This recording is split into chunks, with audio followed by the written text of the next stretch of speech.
ஸ்ரீரங்கத்திற்கு அடுத்த புகழ்பெற்று விளங்கும் புதுக்கோட்டை மாவட்டம் திருமயம் சத்தியமூர்த்தி பெருமாள் கோவில் வைகுண்ட ஏகாதசியை முன்னிட்டு சொர்க்கவாசல் திறக்கும் நிகழ்ச்சி வெகு விமர்சையாக நடைபெற்றது.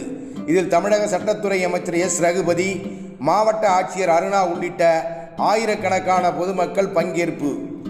108 திவ்ய தேசங்களில் ஒன்றாக விளங்கும் ஸ்ரீரங்கத்திற்கு முந்தைய திவ்ய தேசமாக புதுக்கோட்டை மாவட்டம் திருமயத்தில் உள்ள சத்தியமூர்த்தி பெருமாள் கோவில் விளங்கி வருகிறது. ஸ்ரீரங்கநாதர் 64வது சதுர்வியாகங்களுக்கு முன்னால் சுயம்பு மூர்த்தியாக அவதாரம் எடுத்தார். ஆனால் திருமயம் சத்தியமூர்த்தி பெருமாள் கோவில் சயன பெருமாள் சுயம்பு மூர்த்தியாக 96 சதுர யுகங்களுக்கு முன்பு அவதாரம் எடுத்தார். இங்குள்ள பெருமாள் சயன நிலையில் 30 அடி கொண்டதாக உள்ளது. மேலும் தமிழ்நாட்டிலேயே இங்குதான் ஒரே கோயில் வளாகத்தில் வைணவ திருத்தலமும் சைவ திருத்தலமும் ஒன்றாக உள்ளது.